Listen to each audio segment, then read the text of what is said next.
अगर आप शिव हैं तो आम आवाम को अंधकार में रखने का आपका क्या प्रयोजन है? इसके पहले का वाक्य क्या है? ये लिखे हैं कि आप ही को क्यों पकड़े अपना गुरु पद स्थापित करने हेतु। अच्छा मान लो कि जब भी मुझको आसमान से बातें हुई हैं आज तक, जब भी मेरे मन ने मेरे शिव से बातें की हैं, इसीलिए मैंने मेरे शिव कहा कि आप कहेंगे आपको शिव से बात होती है क्या? जब भी मेरे मन ने मेरे शिव से बातें की हैं, उस शिव ने हमेशा मुझसे कहा है कि जाओ शिव कार्य करो। और विगत कई वर्षों से मैं इस द्वंद्व में रहा हूं, मैं इस दुविधा में रहा हूं कि मैं करता हूं गुरु का कार्य और ये आसमान के बड़े बड़े लोग कहते हैं शिव का कार्य। मेरी समझ में बात नहीं आती थी कि मैं करता हूं गुरु का कार्य और आसमान कहता है शिव का कार्य।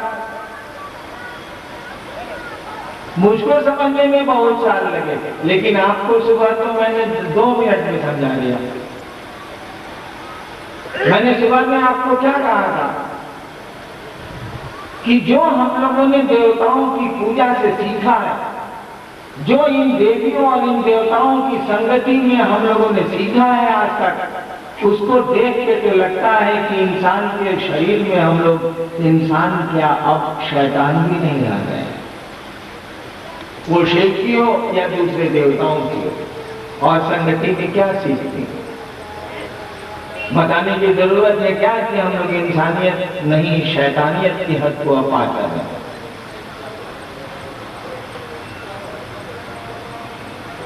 नतीजा क्या निकलने वाला है समझ में नहीं आया?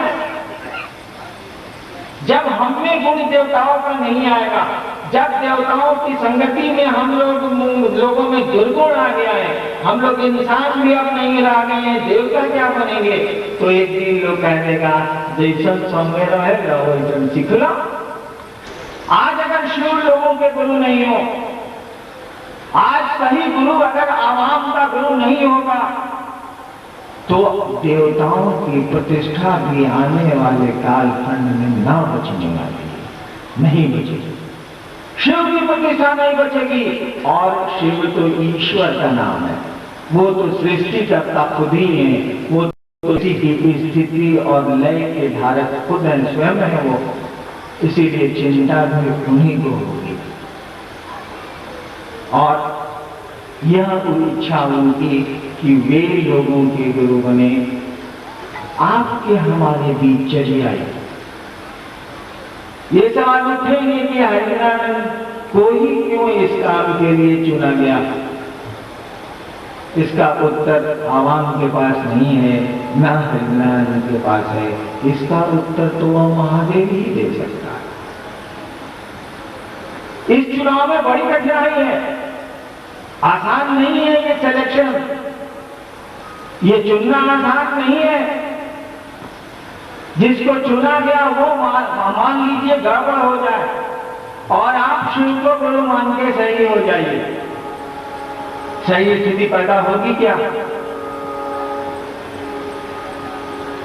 जिसने शुरू किया कि शिव को गुरु माने आप, मान लीजिए वह किसी स्वार्थवश या किसी कारणवश शिव को बेचने लग जाए, अपने गुरु को बेचने लग जाए, और आप शिव को गुरु मान के सही दिशा में चल रहे हो, क्या होगा इसका परिणाम?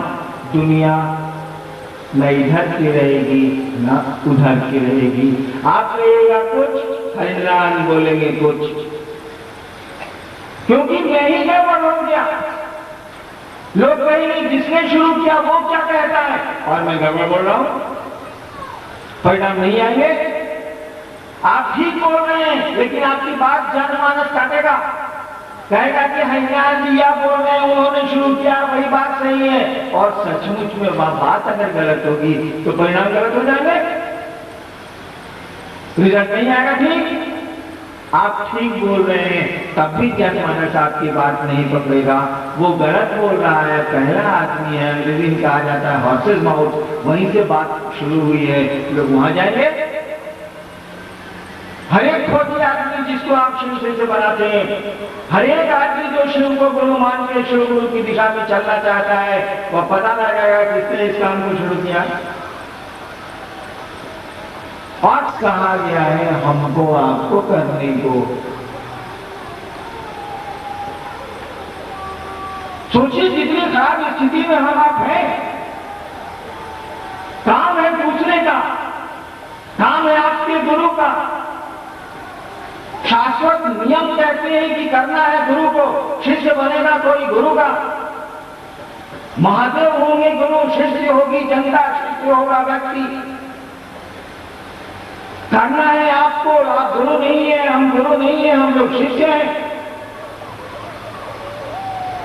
अगर हमारे आपके किसी भी कृत्य से, हमारे आपके किसी भी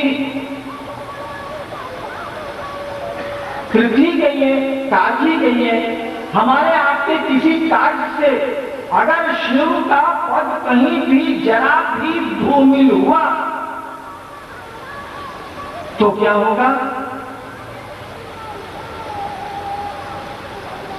वह जगत का गुरु हमारे आपके किसी आचरण से, हमारे आपके किसी सिद्धांत से, हमारे आपके किसी कार्य से कहीं भी आरोप के घेरे में भविष्य में पड़ा, आने वाले 20,000 40,000 वर्षों तक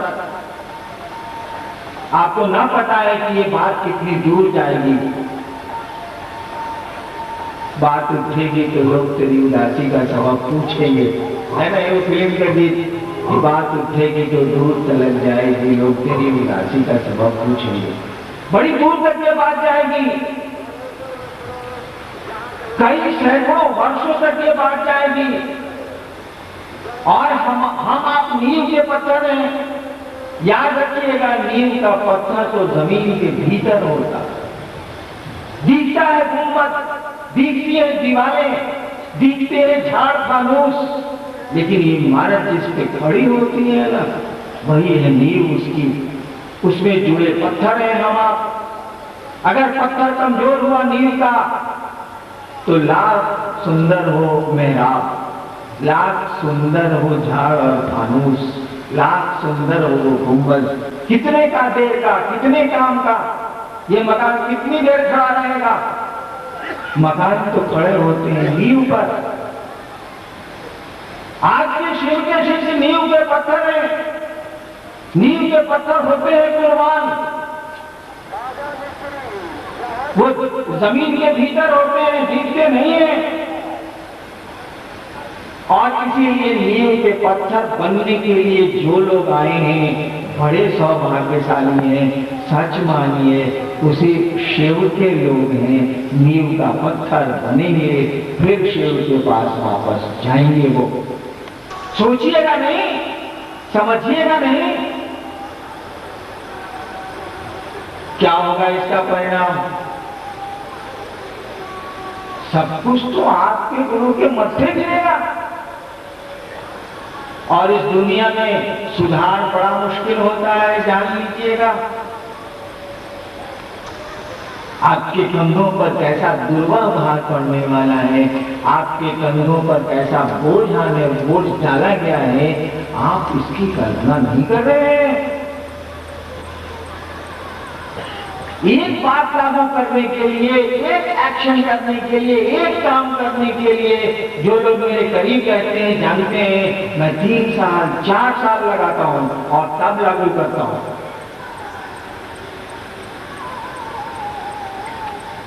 आसमान के किसी साधु से मैं नहीं बात करता कि देखिए ऐसा है, ऐसा है, ऐसा है, हम ऐसा कर रहे हैं, कहीं गड़बड़ तो नहीं होगा, ऐसा है, हम ऐसा कर रहे हैं, कहीं गड़बड़ तो नहीं होगा। और सारे लोग मेरी बात को कंफर्म करते हैं कि हरिराम तुम बिल्कुल ठीक हो, तब भी मैं नहीं मानता।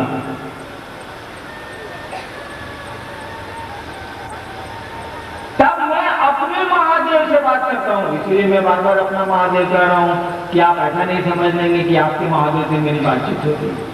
मेरी बातचीत मेरे महादेव से। बहुत लोग सवाल करता है आपको महादेव से भेंट है क्या? मैं कहता हूं नहीं है, क्योंकि आपका महादेव कौन है मैं नहीं जानता, लेकिन मेरे महादेव से मेरी बातचीत।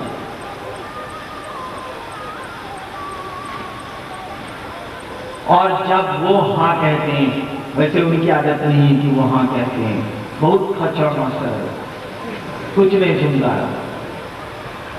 नया नया में लड़का पूछेगा तो मास्टर बोलता है, उसी तरह से वो बोलता है, खूब बोलता है। जब पुरान हो जाइएगा तो कहेगा कि हम नहीं जानते हैं, तुम जानो। वो उपनिषद कहती है कि ऋषि कौन है? जिनके विचार छड़ी की तरह सीधे, विचार दंडा, दंड में छड़ी सीधे हुआ, दंडवत प्रणाम सुत के। बात बिल्कुल सीधी है। आपको गुरु का जो आदेश मिला है, हमारे एसडीओ साहब कह रहे थे, उसको बड़ी ईमानदारी से करने की कोशिश करो। कहा था हेमचंद्र भाई ने आज शाम में कि बाकी आप क्या कुछ करते हैं, हम लोग कोई हिसाब ले रहे हैं क्या आपसे? कुछ नहीं ले रहे, नहीं ले रहे। इसका मानी हमारे गुरु ने कुछ हमको हिसाब लेने को नहीं कहा है, नहीं तो नहीं लेते क्या? बाकी आपके कृत्य पर हम लोग तो कुछ नहीं बोल रहे। आप कहते हैं जी मुर्गा खाए, हम कहेंगे और एक पीस ले। आप कहते हैं जी प्याज नहीं खाएंगे, मैं श्रीमती जी को कहता हूं कि आज सब्जी में प्याज मत डालना, रोज भी साग खाएंगे। दया मांगिए, आप कभी भी दया मांगिए, आपको परिणाम उतरेंगे, कहता हूं मैं। लेकिन ये संगोष्ठी है, यह बात मैं नहीं कहूंगा। आप शिव के शिष्य हैं, आपको ये जानना होगा कि गुरु का क्या आदेश है, और उस आदेश के तहत अपने कदम आपको बढ़ाने होंगे। और इस दिशा में कहा था एसडीओ ने आपसे आज शाम में कि दाई एक घर छोड़ देती है, सही छोड़ देती है। मैं भी जब आरा कानूनी स्मशान में साधना कर रहा था, कपालिक साधना, तो महाप्रभु ने मुझसे कहा था एक फल छोड़ देना। मैंने बहुत सोच के कहा था कि सारा पकड़ी हम नहीं खाते हैं, पकड़ी को और देते हैं, हम लोग पकड़ी नहीं खाते। अब तो वो भी खाना। दाई एक घर छोड़ देती है, कहां बात है, सच्चाई क्या है, ये तो हमसे ज्यादा बेहतर आप ही जानते हैं। आप ये घर नहीं छोड़ सकते, शिव गुरु कार्य में दुकान लगाना नहीं छोड़ सकते, शिव को सम्मान का माध्यम बनाना नहीं छोड़ सकते, शिव को अपने गुरु को सुविधाओं का माध्यम बनाना नहीं छोड़ सकते। आप सुविधाएं ढूंढिए ना, आपको सुविधा में ढूंढने के लिए कौन रोकता? आप सम्मान ढूंढिए ना, आपको कौन रोकता?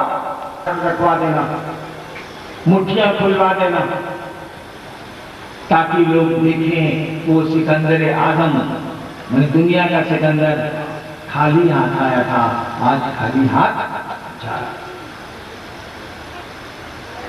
और सिकंदर जब मरा था तो उसके दोनों हाथ बाहर किए गए थे और अंगुलियों को, मुट्ठियों को खोल दिया गया था, ताकि लोग देखें वह आजम, सिकंदर आजम, वो संसार का राजा आज खाली हाथ जा रहा। यही तो है ये दुनिया। हमारा आपका घर, हमारी आपकी संपत्ति, हमारा आपका सम्मान यही रहेगा, नहीं जाएगा। जाएंगे हम और आप, जाएंगे लोग। तो चलिए एक काम में हम लोग ईमानदारी बरत लेते हैं, अपने गुरु के काम में। और आपका गुरु तो शिव है। तुलसीदास तो कहा गया कि गुरु कैसा होना चाहिए, तो शिव। इस चैनल को लाइक और सब्सक्राइब करें। आप सभी गुरु भाई गुरु बहनों के चरणों में मेरा प्रणाम।